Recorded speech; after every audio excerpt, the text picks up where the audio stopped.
Да, откако на протестот повикавме на одговорност за случајот на клиниката за онкологија и повикавме обвинителството како најзасегната институција да не затаи во овој случај.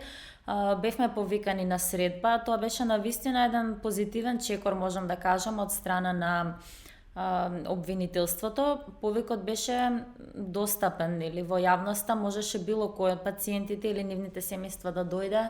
За жал на крај пак се појавивме само 3 пациентки, сите со диагноза карцином на дојка.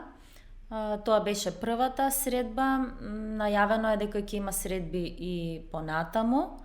За сега само знаеме дека има предистражна постапка, дека случајот ќе го водат двајца обвинители и ќе се утврдува што точно се случувало, но во секој случај тоа е една обемна документација, се чешлат буквално медицинските истории, а тоа се навистина истории кои што вклучуваат доста документација за пациентите, така што ќе видиме како ќе се одвива ситуацијата. Веќе објавени телефонски број и електронска адреса на обвинителството, каде што може да се поднесуваат пријави од страна на сите граѓани кои што сметаат дека располагаат со некои информации што би биле од корист. Да, се надевам дека до моментот кога ќе објавиме епизодата, дека веќе ќе имаат работите тргнато на некоја нагорна... Да, некаков поконкретен тек. Да, би требало луѓето да се охрабрат и да сватат дека ова е борба за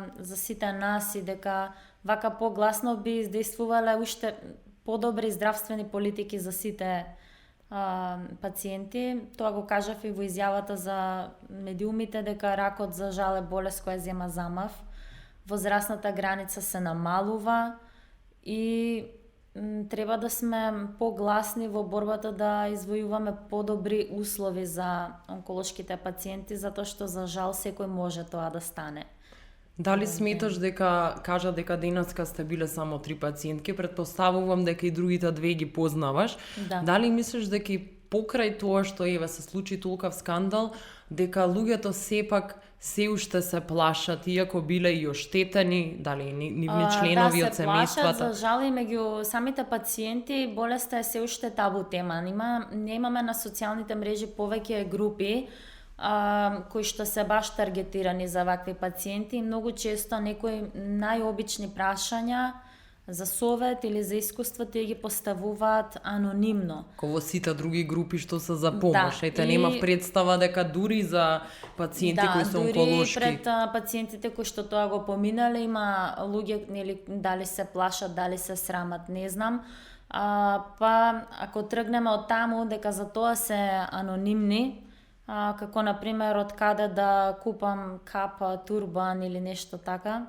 Ако тргнеме од тоа, можеме да замислиме, нели, дека очекувано извесен мог да има и во врска со ваквиот скандал, но од обвинителството ни рекоа дека гарантираат, нели, анонимност за сите оние кои што ќе достават информации или докази ако имаат. Така што еве уште еден апел да помогнат на институцијата, едноставно да бидеме сојузници. Кога веќе многу ретко се случува да ни е пружена таа прилика да можеме да им помогнеме на институциите, барем нели да го искористат тоа, предпоставувам дека не само самите пациенти тука многу може да помогнат. Веќе видовме медиумите дека помагаат, но предпоставувам дека и самите роднини на пациентите. Самите роднини, особено на тие пациенти кои што за жал веќе не се тука, така што останува на нивните браќа, сестри, родителите или нивните деца, ако имале деца, останува на нив тие да ја водат таа правна битка.